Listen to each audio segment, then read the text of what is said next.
boys are back in town, the boys are back in town. I don't really remember how the song goes. The Boys is an Amazon original series based on the hit graphic novel by Garth Ennis of the same name. Both the show and the comic follow a group of somewhat secret agents called, you guessed it, the Boys, as they fight back against corrupt superheroes who are being controlled by the Vought Corporation. Over the past couple seasons, this show has turned into one of my favorites on TV. I think it's brilliantly funny, endlessly sharp, and honestly, it's probably the only piece of comic book media I have any interest in at this point. But the show and the comic aren't just about superheroes, and they're not just for superhero fans, even though both iterations contain, I'm sure, many references that just go right over my head. And those bigger ideas that both versions of The Boys have engaged with really fascinate me. So recently I reread all of the comic and rewatched all of the show that is currently available because I wanted to compare and contrast these ideas. But it won't just be me sitting and talking here, because I sat down after every episode and recorded just sort of a stream of consciousness of the first things that popped into my head. Okay, I just rewatched season 1, episode 1 of The Boys, and a lot of stuff jumped out to me immediately. I also sat down with my friend James to discuss both versions of The Boys, because he's also a huge fan of the show and had just recently read the comics for the first time. Thank you for that. You're welcome. So, these were a few things that really jumped out to me about The Boys on this last rewatch, and the most important of them was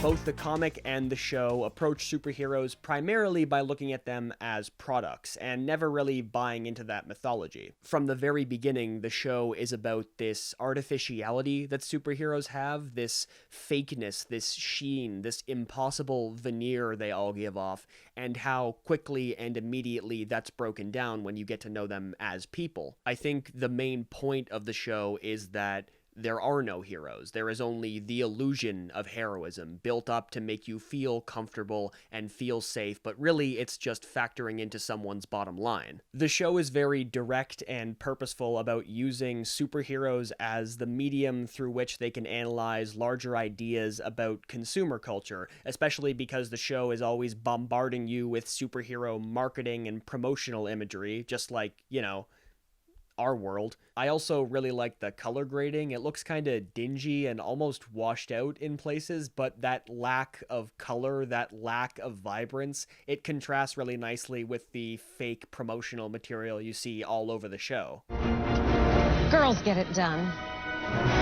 And cut a rehearsal, no one move, no one move, no one move. We mainly see this conflict of what heroism means through Starlight, who joins the Justice League-esque team called the Seven in the first season. I mean, I say esque, but when we first meet the Seven, basically every single one of them are a one-to-one analog for Justice League characters. The show is not subtle. Every time Starlight tries to adhere to what she thinks a real hero would do, or she just tries a genuine moment of human goodness, it's reduced down to this cynical, cold product, and it's so frustrating, but feels so real, especially because there aren't any direct supervillains in the show's world. There's no evil they're going up against. It's much more about evil that we, the audience, can recognize. In a way, the superheroes of this universe are the villains, but the real villain is Vought. It's the corporation behind all of them, pulling all the strings and feeding their bottom line. They're not trying to take over the world, at least not directly, but they're evil in the ways that, you know,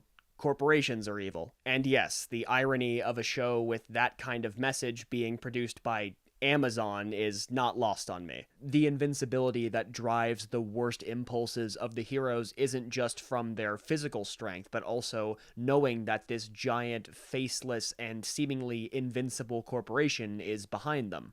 I'm the Homelander. And I can do whatever the I want.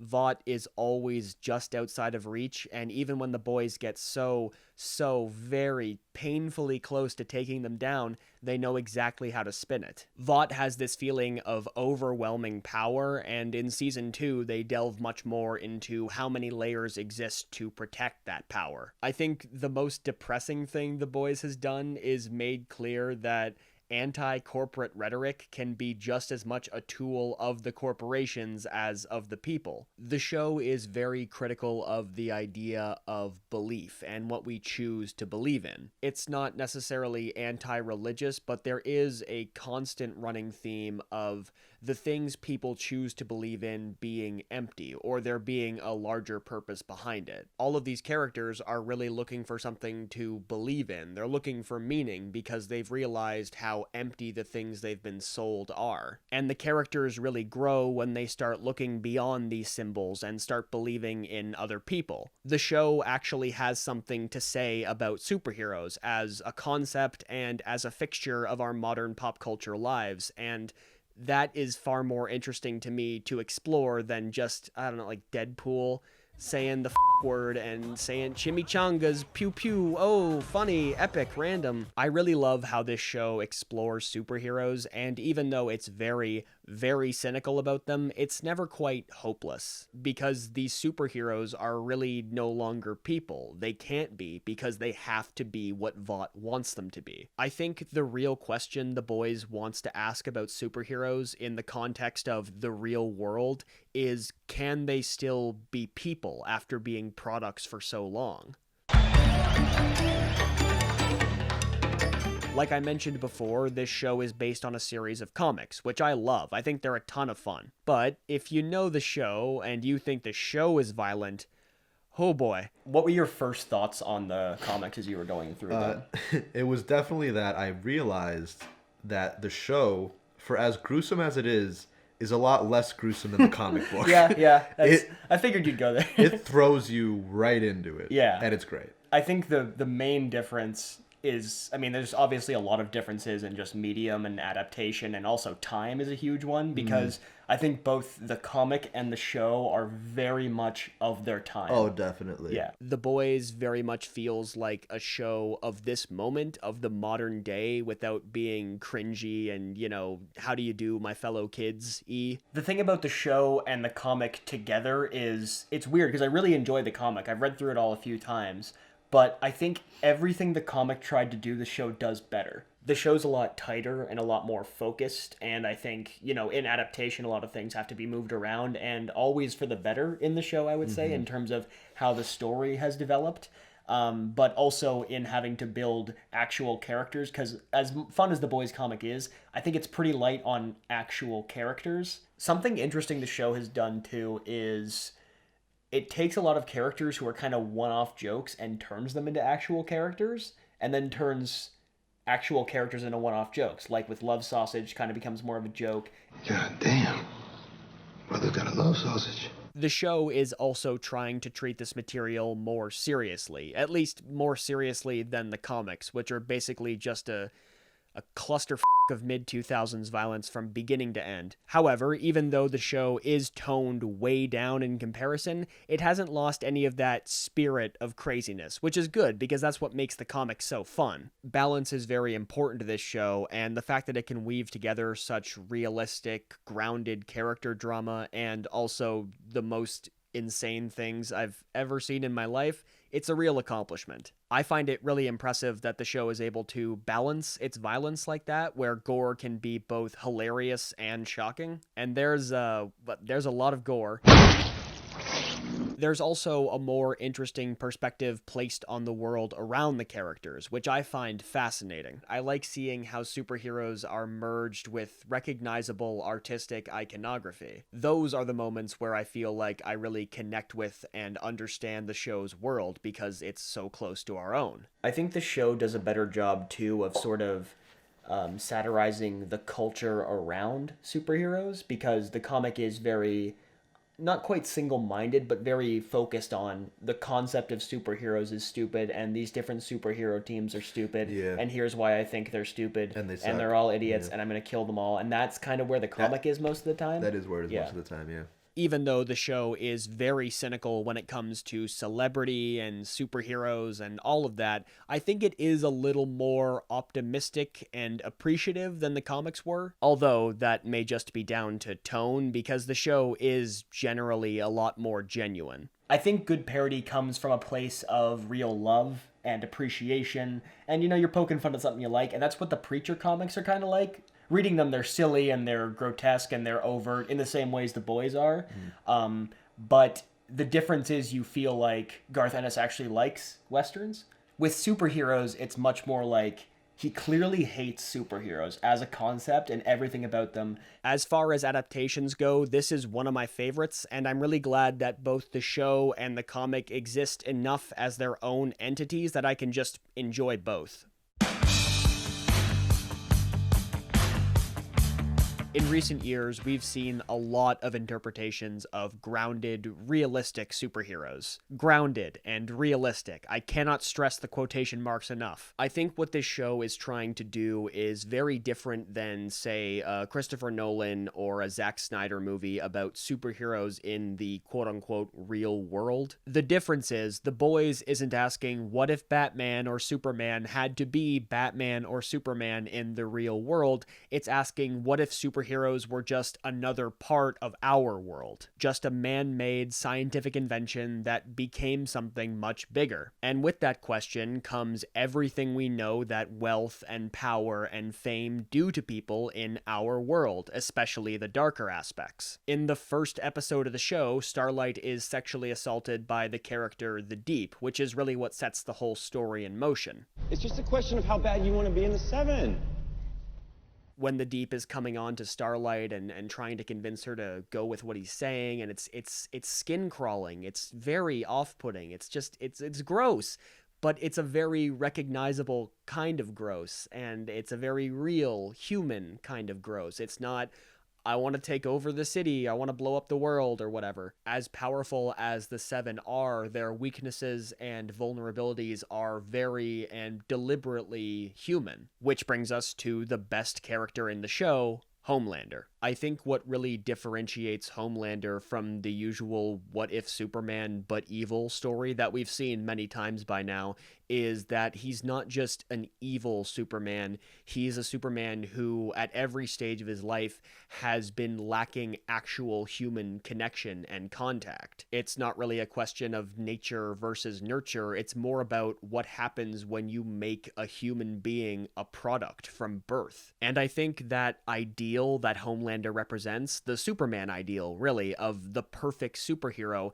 is impossible to attain even if you were a person who was well-adjusted. And because he's already so far gone and everyone knows what he's capable of, no one can really help him. Even the people who are on his side, everything is just to placate him and keep him happy because they're so terrified. In every scene he's in, you can just feel the tension building and building and building, and you're just wondering when this guy is gonna really snap. However, the best villain in the show is Season 2's Stormfront, who represents the worst of humanity while masquerading very and uncomfortably effectively as its best. Stormfront isn't a terrifying villain because she has superpowers, she's terrifying because she understands fear. She understands how it motivates people and how division can push people and make them more receptive to other people's agendas, and when you find out that she is a literal Nazi, well, those tactics came from somewhere. That's what makes sequences like the convenience store shooting in Season 2 so harrowing. The fact that if you take away the words superhero or supervillain from what people are saying,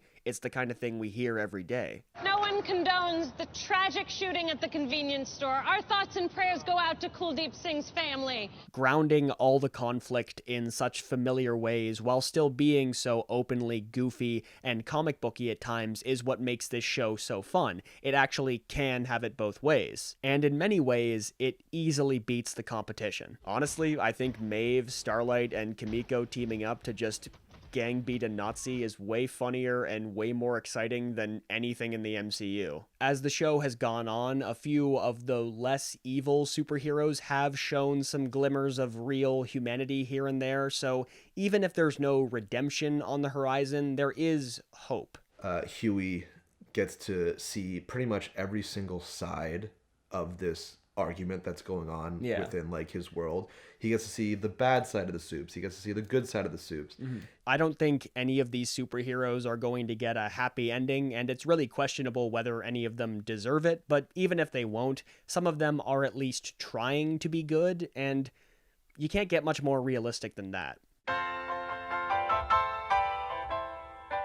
The Boys always leaves me wanting more and always makes me wonder where it'll go next. I can't say the show doesn't keep me guessing. I mean, going into season 2, I did not expect a secret Nazi superhero world domination plot, but here we are. And even though the comics and the show are very different, I think the future of the show is very closely tied to that source material. The show has tried to convince us over and over again that it's not doing the same thing as the comics by starting in a much different place, but I think that was all a red herring to lead us to largely the same place. Like, I think Homelander in the White House facing down Butcher and whoever Black Noir ends up being. I think by making the connection between Butcher and Homelander so much more personal, they've had so much more FaceTime and face-offs directly with each other, that in both season finales they've come close to almost killing themselves or each other in the name of just going after each other, and I feel like Butcher has to get Homelander. Based on how season 2 ended, with the story moving down a very different path,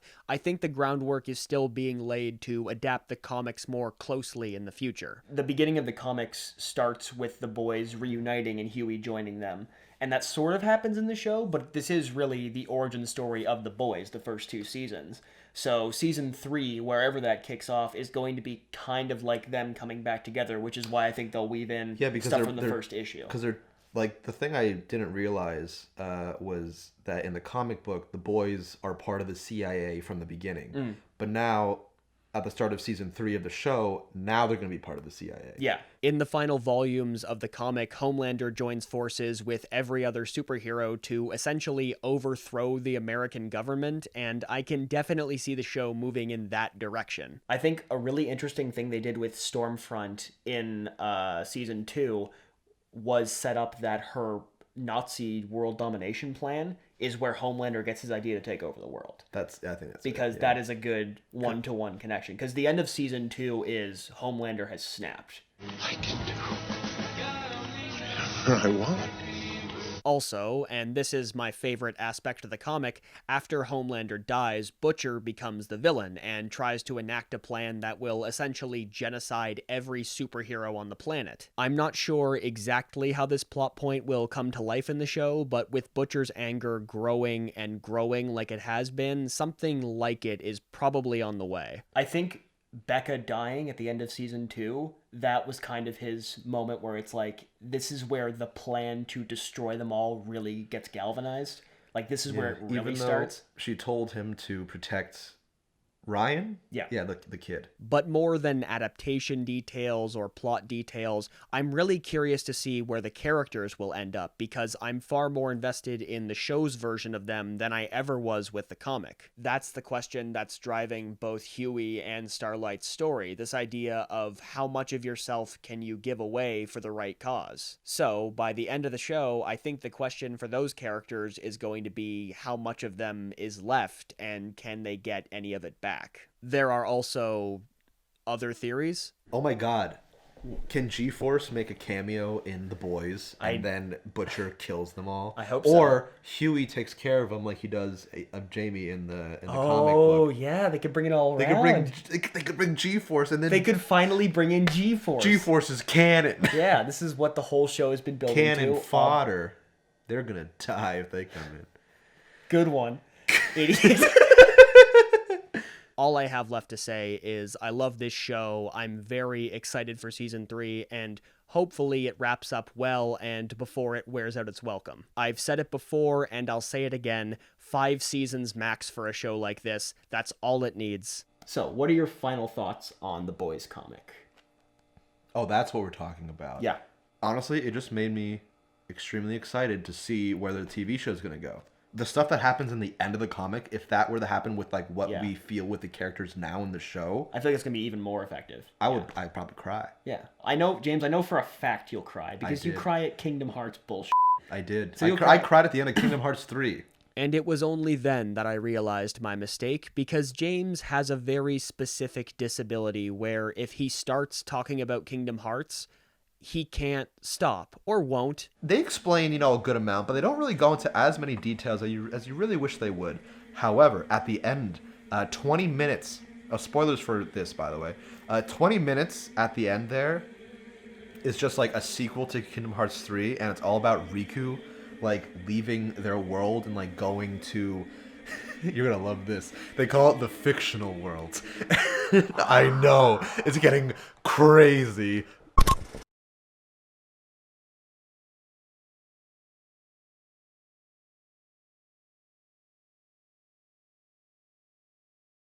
Karl Marx. Karl Urban. You're a good guy, too.